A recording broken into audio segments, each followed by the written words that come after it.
power. Now,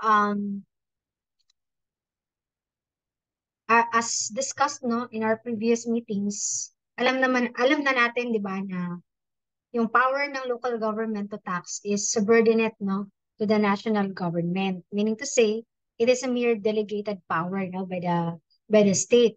So hindi talaga siya constitutional power ng local government units. Statutory power lang yung kanilang power of taxation. Now, because the power of the local government units is derived from the statute or derived from the act of Congress, then the Congress can put or can impose limitations no, on the exercise of the local taxing power. And the limitations can be found in Section 133 of the Local Government Code. So Section 133 states, unless otherwise provided herein, the exercise of the taxing powers of provinces, cities, municipalities, and barangays shall not extend to the levy of the following. Okay? Number 1, income tax. Okay, nakalagay dyan sa Section 133, item number 1, income tax except when levied on banks and other financial institutions. So, what is income tax, by the way? Income tax is defined as a tax on all yearly profits arising from property, professions, trades, or offices, or as a tax on persons' income, emoluments, profits, and the like.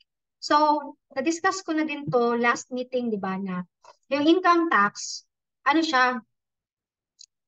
Tax siya kapag meron kang income. Okay? And take note here na hindi lang siya applicable to business establishments. It is also applicable to individual persons earning income. So, yan ang hindi ko nabanggit last time, di ba? Unlike for business taxes, yung business taxes, dapat may negosyo ka. That's a requisite. But here in income tax, hindi material if you are engaged in business or not. Because income tax can be imposed over properties, professions, exercise of profession, trades or offices, or on a person's income, emoluments, profits, and the like. So, hindi siya nakabase kung may negosyo ka o hindi. For as long as you are earning income, then you are subject to income tax. And, gaya ng sabi ko, yung income tax is tax, mai-impose lang siya kung may income ka. So, if you are at a loss, kung wala kang income, hindi ka din masasubject to income tax. Take note that income tax is a direct tax on actual or presumed income, gross or net, of a taxpayer received, accrued, or realized during the taxable year, which the law does not expressly exempt from taxation. O nabanggit ko din, ano ba ang ibig sabihin ng direct tax? When you say direct tax, the person actually liable to pay the tax is the one who is paying the tax. That is direct tax, meaning kung sino talaga yung liable, siya talaga yung nagbabayad sa BIR. Yan yung ibig sabihin ng direct tax compared to indirect tax. Kapag yung indirect tax naman, ano yan siya? Kapag pinapasa mo, pwede mong ipasa yung burden ng payment ng tax or liability ng tax to other person. That's indirect tax. Now, nakalagay dyan actual or presumed income. Anong ibig sabihin nito? Actual, alam natin na actual, kung ano talaga yung income, actual mo na na-earn. How about presumed? So, pwede palang mag-tax ng income na presumed lang? The answer is yes, no? The answer is yes, because when in ano kasi in taxation kasi there are income that are accrued, no? Meaning hindi siya necessarily actually received already, pwedeng accrued lang siya, no? Meaning, na-earn mo na siya. Ang importante lang, you earned it eh. Hindi naman importante na you actually received it, di ba? Importante yun, no? If there's actual receipt. Anong example niyan?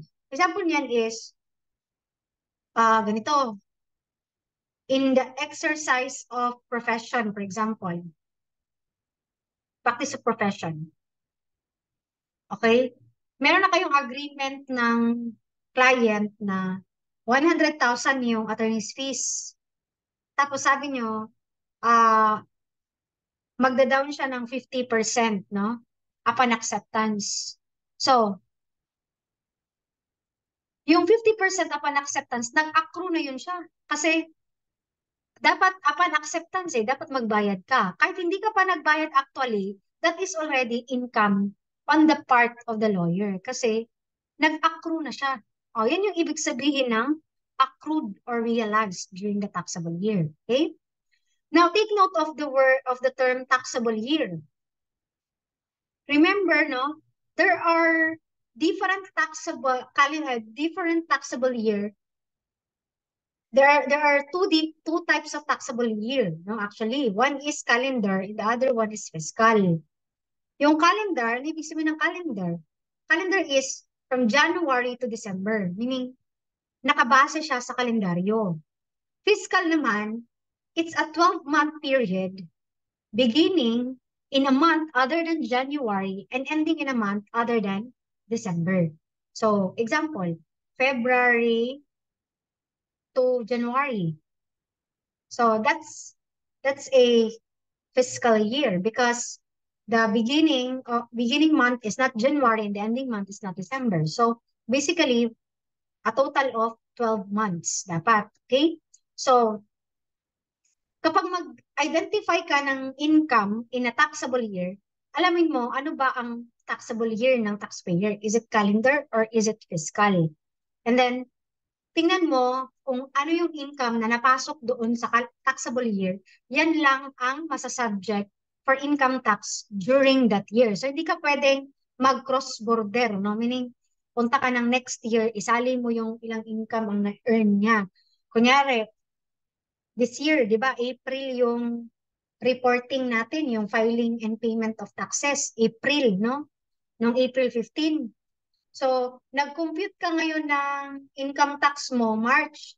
So, kung calendar period ka, calendar taxable year ka, hindi mo pwedeng isali yung January, February, March ng 2024 kasi yung subject matter ng ating filing ngayon is 2023. So, from January to December 2023 lang. Kasi that's the coverage for the taxable year. Okay?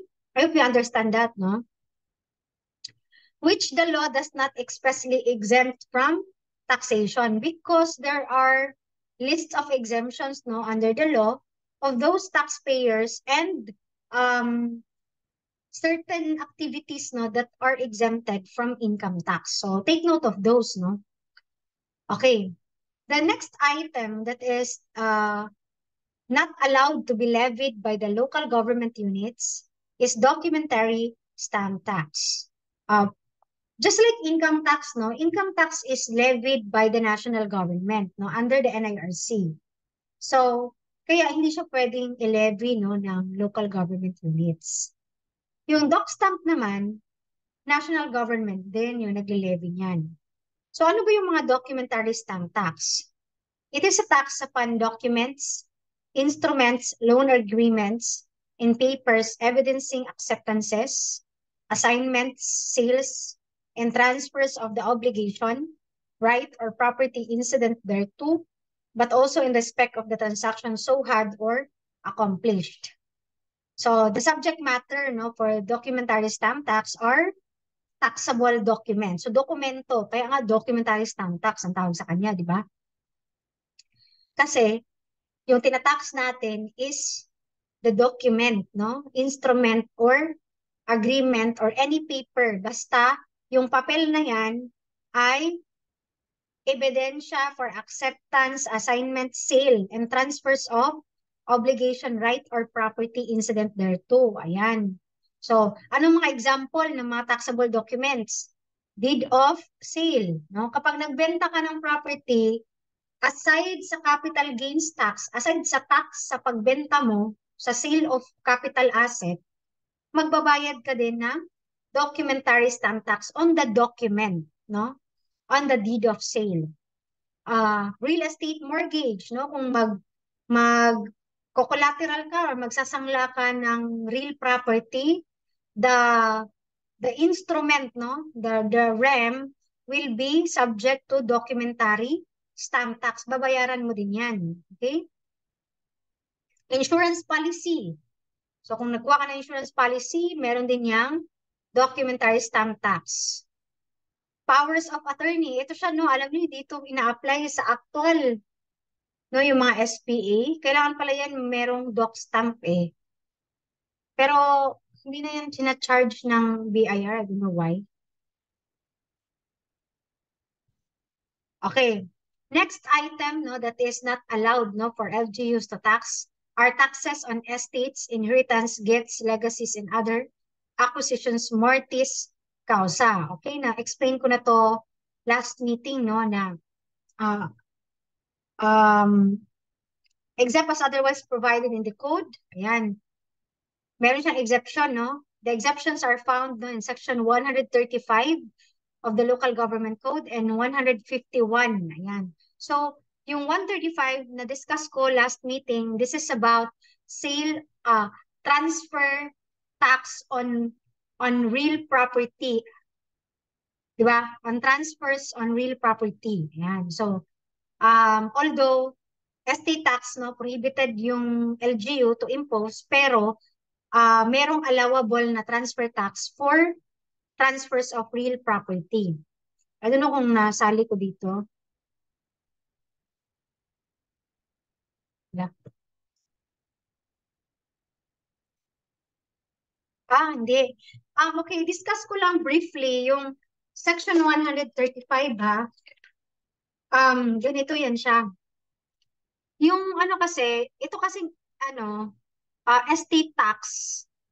These are ano 'di ba? These are donation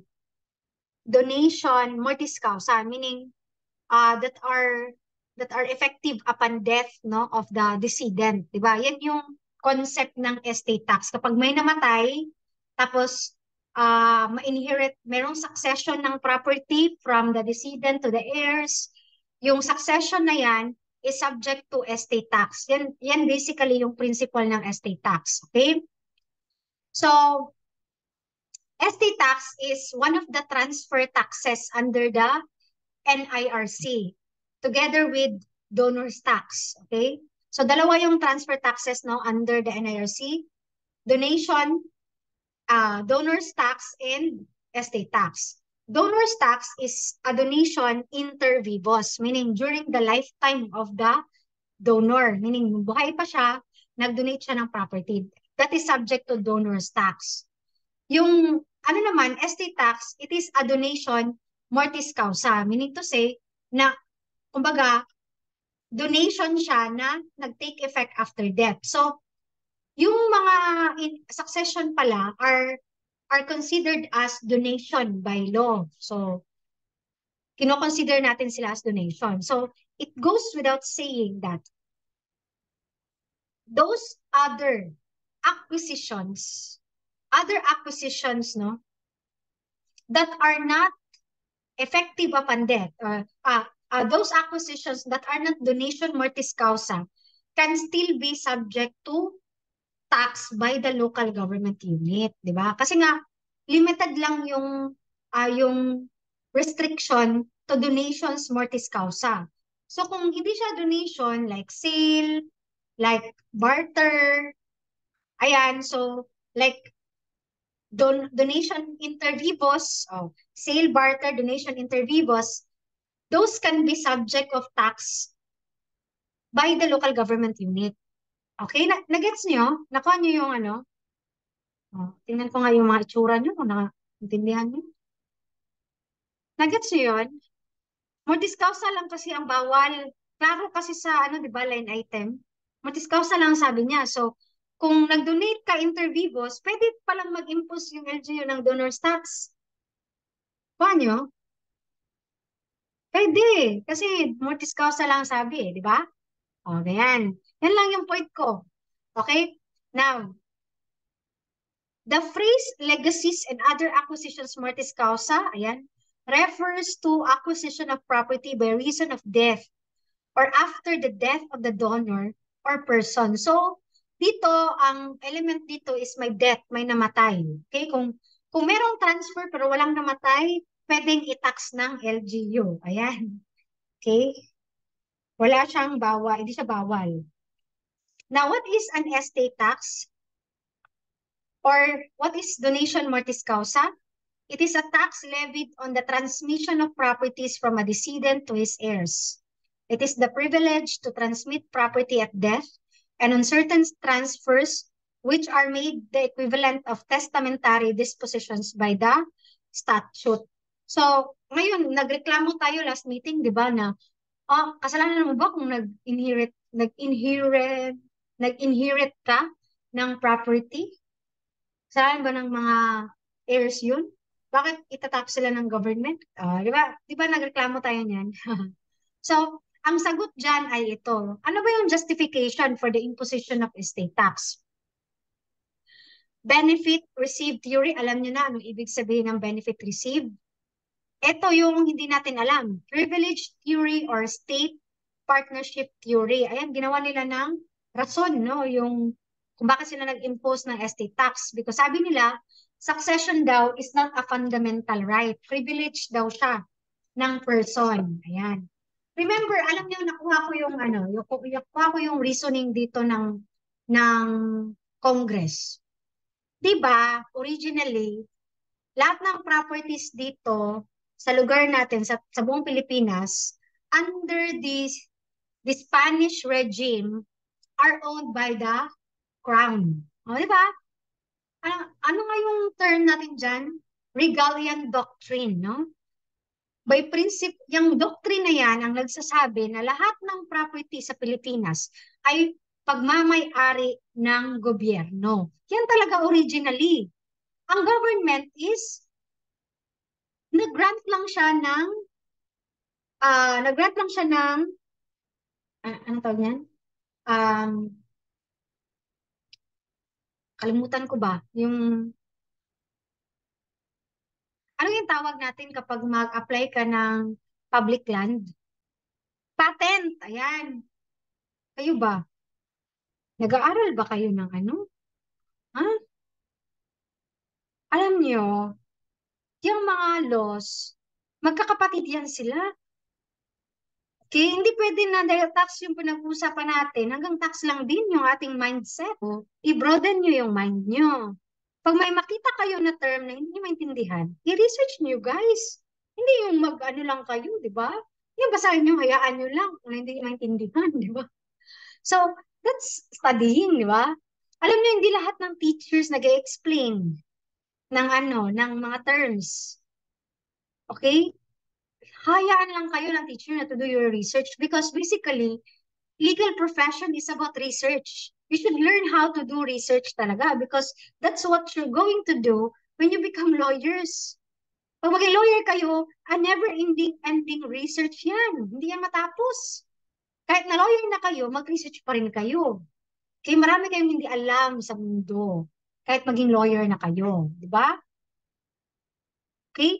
So you broaden your hindi kayo yung limited lang dito na para kayong kabayo na straight lang yung paningin. So, wag ganun, no? Dapat nyo, mag-research kayo. Dapat mas alam nyo, mas marami kayong time mag-research kasi ako wala, kasi nag-work ako, di ba? So, kayo, research kayo ng mga term, no? Pag hindi nyo maintindihan. Ganyan kasi ako mag-study. Hindi ako magsalig sa teacher, guys, no? Wala akong pakialam kung yung teacher marunong magturo o hindi. Because ako mismo, I teach myself. Ayan. Mag-research talaga ako for myself. So, okay, balikan natin, di ba? Sabi doon sa principle na Regalian Doctrine, lahat ng talaga property, no? Lahat ng lupa dito sa Pilipinas ay pagmamay-ari ng state, okay? Ng crown. Kumbaga, privilege lang natin, no, as private individuals or citizens to own real properties because originally itong mga real properties na to ay talagang galing sa government. So, paano ba natin na-acquire itong mga properties? Na-acquire natin to through original acquisition talaga ng property, no, from the government is through application, di ba? Mag-apply ka for patent, no? It's either sale, free patent, may iba't ibang pamamaraan, di ba? And meron ding mga qualifications. Yung kung matandaan nyo, di ba, na kailangan 30 years, ikaw yung nag-till, ikaw talaga yung in possession, ikaw talaga yung kumbaga alaga ng property na ito, ikaw yung nagtanim, etc., nag-cultivate sa property, nag-improve sa property, and then the state will grant you the patent, no? So, bibigyan ka niya ngayon ng titulo. Yan yung mga patent, di ba? So, yan guys, naalala ko yan, no, na talaga naman pala, no, na hindi fundamental right yung succession. Kasi nga, originally, state talaga ang may-ari. So, meron siyang right. Merong power si state, bawiin yan sa'yo. So, pasalamat ka, hindi binawi ng state upon death of the decedent. So, yan pala yung privilege theory or state partnership theory. So, ayan, napagalitan tayo ng privilege theory, di ba? Nagkakamo tayo yesterday, no? Okay. At isa din sa mga reason, no, bakit merong estate tax is in order to, parang ano ba, parang i-distribute gani, dili ma-concentrate ang wealth ba? Hindi ma-concentrate yung wealth sa isa lang family. So, tagaan pud nato itong uban. So, parang ganun yung concept niya. Now, purpose. To reach such transfers which are really substitutes for testamentary dispositions and thus prevent the evasion of the estate tax. So, kanadong succession, mura daw na siya testamentary dispositions. O, unsa naman yung testamentary dispositions? Attorney, disposition written in a will, attorney. Oh, that's correct. When you say testamentary disposition, may will. Last will and testament ba? Oh, ingon ang kuan na ang kanang succession na kanang intestate succession, kanang walay will, mura man na siya testamentary, wala lang siya will. Okay? More siya succession by operation of law. So mo na nga subject yapon siya sa estate tax. Okay? Testamentary dispositions, no? These are dispositions, no, written in a will, no? Meaning buhi pa si testator, di ba? Testator ang tawag nato sa decedent nga na ay will. Buhi pa siya, nagbuhat siya og last will and testament, and then dito gidispose niya kung kinsa mapadulong ang iyahang mga property.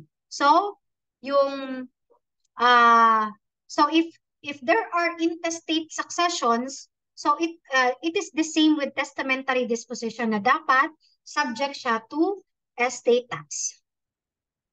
Now, next item is customs, duties, registration fees of vessel, and wharfage and wharves, tonnage dues, and all other kinds of custom fees, charges, and dues. So exceptions to this rule is from sections 149 and 151 of the Local Government Code. You research on that. Wharfage on wharves constructed and maintained by the LGU concerned. So basically the reason why this is not allowed, no, for LGUs is because this is imposed by the Bureau of Customs. Next item is taxes, fees, charges, and other impositions upon goods carried into or out of or passing through the territorial jurisdictions of LGUs in the guise of charges for wharfage, tolls for bridges or otherwise, or other taxes, fees, or charges in any form whatsoever upon such goods or merchandise. So gaya ng example natin, di ba, last time na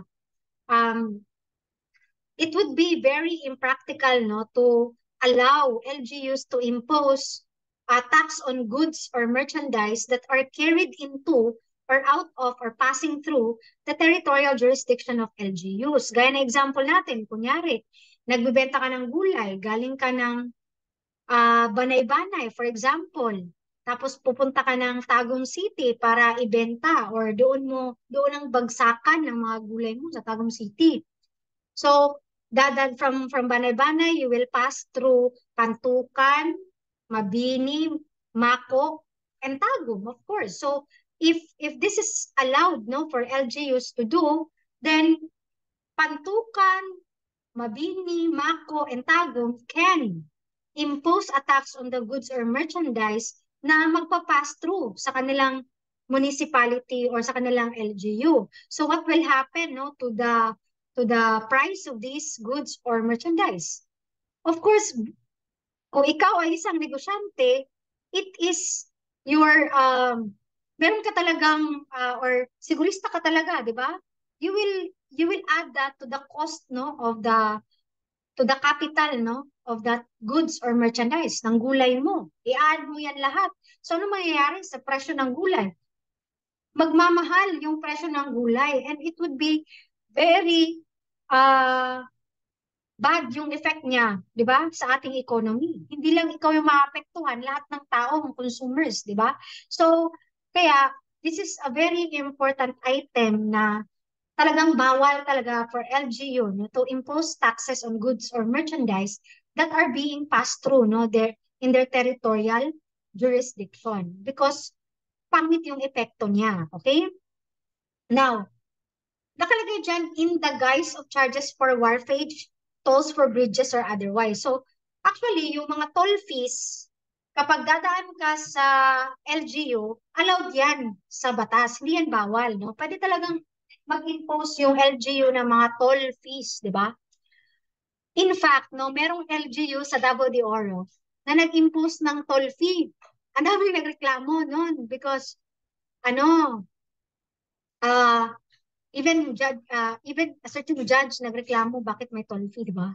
So, kapag dadaan ka dyan sa munisipyo na yan, magbabayad ka ng toll fee. Pero hindi naman siya bawal sa batas. It's actually not prohibited, no, for LGUs to impose. Kaya lang, kung kunyari, mag-impose ka ng toll fee sa kalsada ng LGU, municipal road, tapos isali mo yung value ng goods carried, bawal daw yung tax on the goods carried. Okay yung toll fee, pero yung tax on the goods carried, bawal. Yan yung sabi. There is a case for that, no? Okay, basahin ko yung case na regarding that, no? The case of Palma Development Corporation versus Municipality of Malanga, Zamboanga del Sur, GR number 152492, October 16, 2003. Sabi dito, Section 133E, RA number 7160, prohibits the imposition in the guise of wharfage of fees, as well as all other taxes or charges in any form whatsoever on goods or merchandise. It is irrelevant if the fees imposed are actually for police surveillance on the goods, because any other form of imposition on goods passing through the territorial jurisdiction of the municipality is clearly prohibited by Section 133E. Under Section 131Y, wharfage is defined as a fee assessed against the cargo of vessel based on quantity or weight. It is apparent that a wharfage does not lose its basic character by being labeled as a service fee for police surveillance on all goods. So, ang inimpose nila is fees on police surveillance on goods. So, hindi nila nilagay wharfage tax or toll. Hindi ganun yung term. So, sabi ng Supreme Court, irrelevant kung ano yung term na gamitin mo, basta bawal talaga mag-impose ng any tax, fee, or charge on goods or merchandise that are carried into or out of or passing through the territorial jurisdictions of local government units. I hope that's clear, no? Next item, taxes, fees, and charges on agricultural and aquatic products sold by the marginal farmers or fishermen. So ano ang ano dito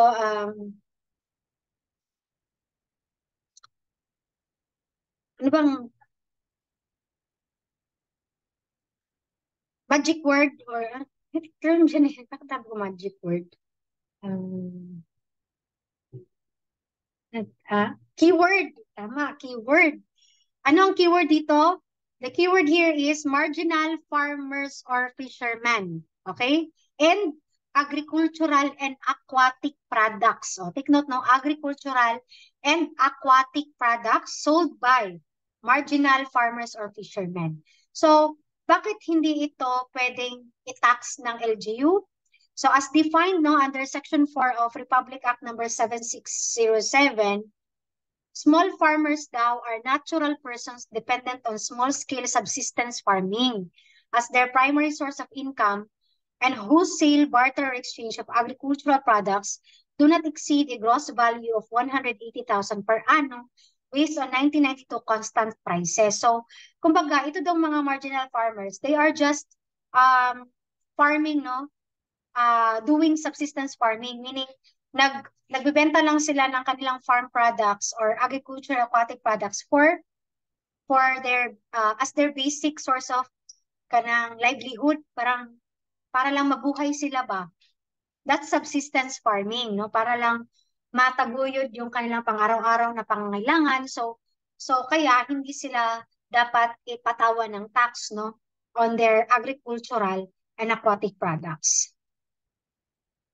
Now, next item, taxes on business enterprises certified by the Board of Investments as pioneer or non-pioneer for a period of 6 years and 4 years respectively from the date of such registration. Ito, class, is what we call the income tax holiday. Ayan. So, meron din silang holiday, no? Akala nyo kayo lang. So, mas mataas nga yung holiday nila kasi 6 years tsaka 4 years, di ba? So, the 6-year tax holiday provided under Section 133G of the Code should commence on the date of its registration with the Board of Investments and not from the commencement of its actual operations as certified to by the BOI. So that's in the case of Batangas Power Corp versus Batangas City, GR number 152675, April 20, 2004. So ang reckoning point daw ng 6 year is from registration, not from actual operation. So what is, ayan, nakuha ko ito sa BDB Laws Tax Law for Business by Attorney Fermo B. Avila, no? Diniscuss niya dito yung income tax holiday. So the word holiday connotes a break, leave, or a day off, sabi niya. More often than not, it brings pleasant perceptions, especially when used in conjunction with income tax. In the Philippines, an income tax holiday is basically a break from the payment of income tax levied by the national government for a certain period of time. It is a fiscal incentive given to an entity, also referred to as a registered enterprise, that complies with the conditions required under Executive Order 226, otherwise known as the Omnibus Investments Code of 1987, and is given in relation to the entity's registered activities. So may mga business enterprises, no, that are certified by the BOI, no, under Executive Order 226, no, na parang in order to encourage yata ito sa mga business enterprises, di ba? So kaya meron silang tinatawag na income tax holiday na binibigay as incentive, no, to these business enterprises. So the same, no? Hindi siya pwedeng i-tax ng local government units. Now, excise taxes under the NIRC and on petroleum products. However, the LGU may impose a tax on the business of importing, manufacturing, or producing said products. No? In the case of Philippine Petroleum Corporation versus Municipality of Pililla, Rizal, GR number 90776, June 3, 1991. So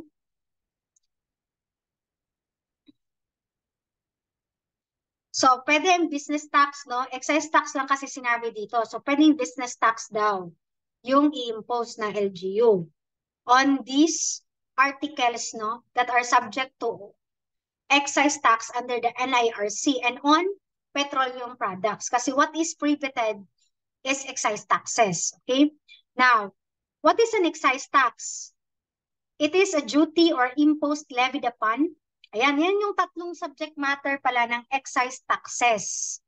So, number 1, goods manufactured or produced in the Philippines for domestic sale or consumption or for any disposition. Take note ha, domestic sale, manufactured or produced in the Philippines. So meaning to say, if the goods are manufactured or produced in another country, then hindi siya subject to excise tax here in the Philippines. Okay? Dapat manufactured or produced in the Philippines, dapat. And dapat for domestic sale or consumption, dito rin siya gagamitin. Dito din siya ibebenta. Kasi kung i-export mo yan, hindi siya masasubject for excise taxes. Okay? To things imported, so importations, no, are subject to excise tax too. And services performed in the Philippines. Kaya nga yung mga cosmetic surgeries, no, yung mga invasive cosmetic surgeries, they are subject to excise tax actually, okay, because these are services performed in the Philippines. Kasali na yan na-include na yan sa bagong sa train law, no, nung panahon ni Duterte, okay? Ano yung mga example ng mga articles, no, that are subject to excise tax na mention ko before? Yung mga liquors, di ba? Yung mga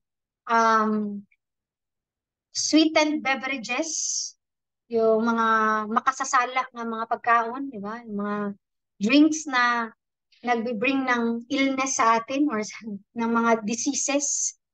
O ano pa? Cigarettes, di ba? Those are tobacco. Those are subject of excise tax. What else? Ano bang iba? Yung mga sasakyan, di ba? Subject sila ng excise tax. Okay, wines, so, etc. No? So, maraming subject na excise tax. And also, petroleum products, di ba? Subject na excise tax. Excise taxes are in the nature of indirect taxes. So, gaya ng sabi ko, when you say indirect tax, you can pass it on to another taxpayer. The burden can be passed from one person to another. Now, percentage tax or value-added tax on sales or exchanges of goods or services or similar transactions thereon, hindi din allowed, no, for the local government unit to impose. So what are these, no? Percentage tax and VAT are considered as business taxes, no? So we have this principle, no, destination principle or cross-border doctrine. Gaya ng excise tax, you can only impose VAT and percentage tax, no, if the goods are to be consumed, destined to be consumed here in the Philippines. So, if i-export mo yan, hindi yan masasubject to percentage and VAT. When you say cross-border doctrine, ibig sabihin yan, the power of the state daw to tax daw does not extend, no, to territories beyond the border, no, beyond the territorial borders of the Philippines. Yan ang ibig sabihin ng cross-border doctrine. Kaya nga, if the goods are to be exported, ilalabas natin, hindi siya masasubject, 0% yung kanyang VAT rate, hindi 12%. Okay? Now, what is a percentage tax?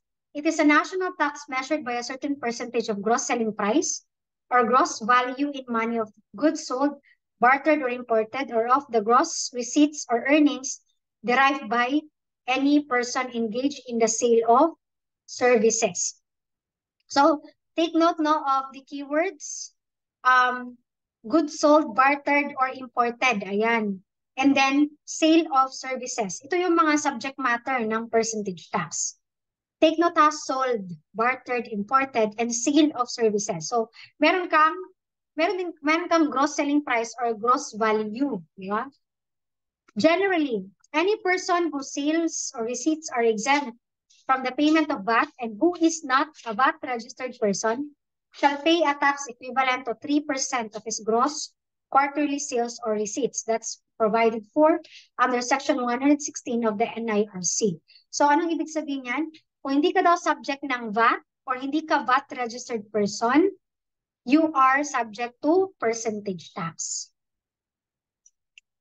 Now, the following shall be exempt from the payment of 3% percentage tax: co-ops and self-employed individuals and professionals availing of the 8% tax on gross sales and or receipts and other operating income. So take note, no, kung sino yung mga exempted.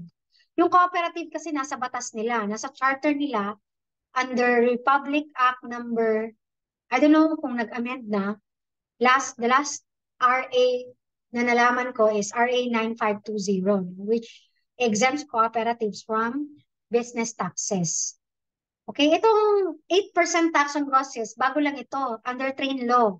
So, yung mga self-employed individuals and professionals natin, meron na silang option, no, whether to use the graduated tax table or to opt for the 8% gross sales. Meaning to say, yung 8% that will constitute now your income tax and your percentage tax at the same time. So, parang na-merge na siya ba? So, hindi ka na pabayarin ng separate na percentage tax kasi isa na siya sa 8%. Pero kung nag-choose ka ng graduated, aside sa income tax, magbayad ka din separately ng percentage tax of 3%. So, merong option yung mga individual taxpayers ngayon who are self-employed and professionals. Gaya ko, no, 8% yung aking kinuha. So, hindi ako subject sa graduated for my income na galing sa aking practice of profession. Okay? Now, what is VAT? It is levied on the sale, barter, exchange, or lease of goods or properties and services. So, take note of the keyword, sale, barter, exchange, or lease. Merong renta, ha? Of what? Goods, properties, and services. Okay? Kasali yung service. It is a tax on the value added of a taxpayer arising from taxable sales of goods, properties, or services during the quarter at the rate of 0% or 12%. O ma, bakit may 0%? Kasi nga sabi ko, di ba, kapag mga export sales, 0% yung kanilang VAT rate. Kasi hindi tayo mag-impose sa kanila ng VAT. Okay?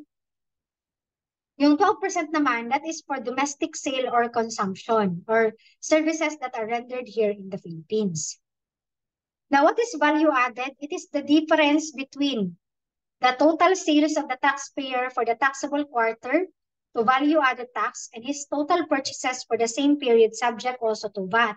So, sa'yo una to class, no, para masabtan. Pag may yung value added tax, model na ang diferensya, ang difference between the VAT on sales and the VAT on purchases. Siyempre, di ba? Kung magnegosyo ka, mangumpra manggid ka. So sa pagpangumpra nimo, pag aduna kay gibayaran nga VAT diha sa imong gikumpra, i-minus daw nimo na siya sa VAT dito sa imong nabaligya. Muna na ipasabot. VAT sa nabaligya minus VAT sa imong gikumpra equals value added tax, no?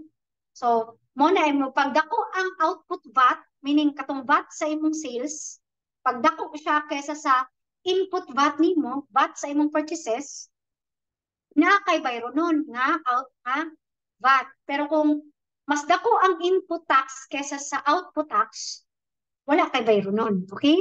Sana lang.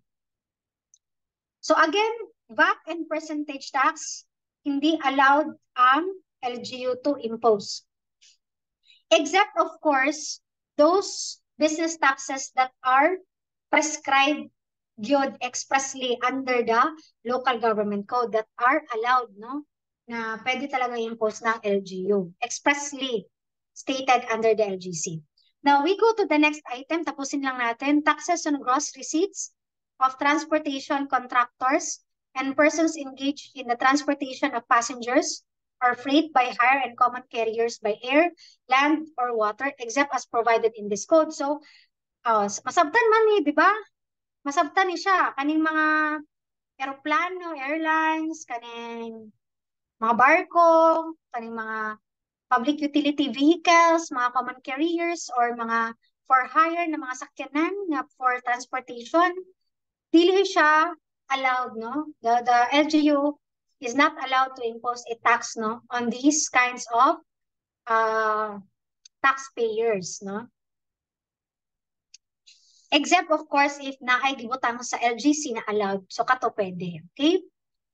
Parang may nakalimutan ako dito, except for, ito pala yun. Taxes, next item, taxes for premiums paid for reinsurance or retrocession. So ito class, ni-research ko ito. Alam natin yung reinsurance, di ba? a contract of reinsurance is one by which an insurer procures a third person to insure him against loss or liability by reason of such original insurance. So, sa madaling salita, yung reinsurance is ganito. Yung insurance ng insured, pina-insure ng insurance company. Kumbaga,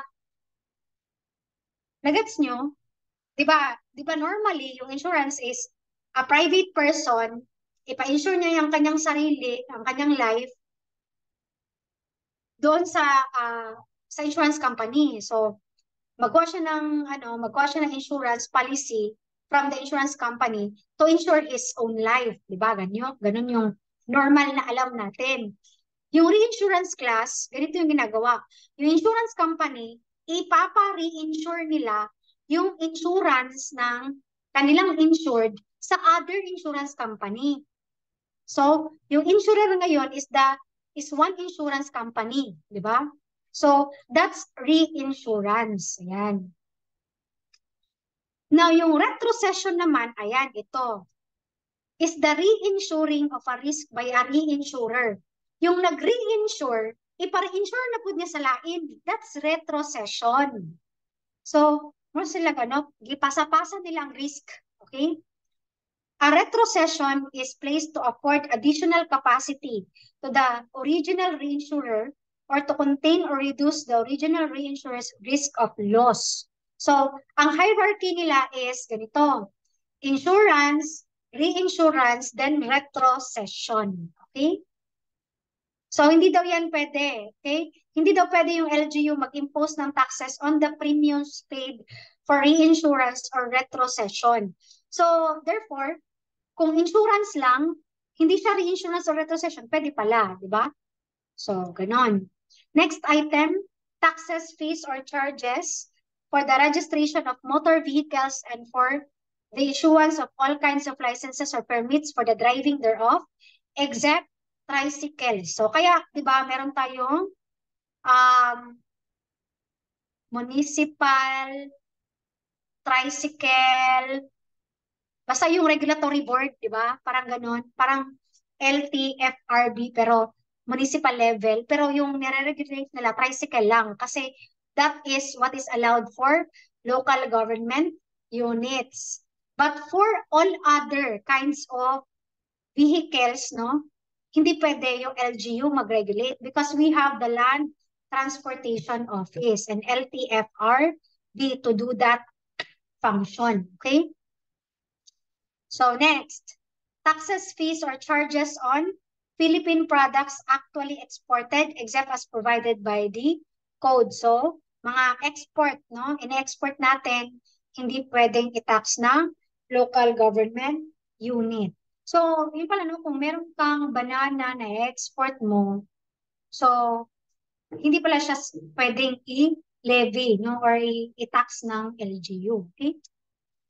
Taxes, fees, or charges on countryside and barangay business enterprises and cooperatives duly organized and registered under RA 6810 and RA 6938. Ayan, so yung mga barangay business enterprise, etc. So ito sila, meron itong law kasi na nagsasabi na hindi sila dapat i-tax, okay? And also this provision under the LGC. Taxes, fees, or charges of any kind on the national government, its agencies and instrumentalities. This is a very basic, no? Basic ito. Basic ito na principle, no? Na the local government unit cannot rise above its source. So meaning to say, it cannot tax the national government, including its agencies and instrumentalities. Bakit ma'am? Common sense. Saan ba galing yung power of taxation ng local government unit? It came from the national government. Therefore, bakit niya ito tax yung national government? But there are, take note, no? Hindi lahat. There are exceptions to the rule because there are government corporations, no, that are subject to local taxation. And you research for that, no? That's your assignment. So that ends, no, our discussion for common limitations of the local taxing power.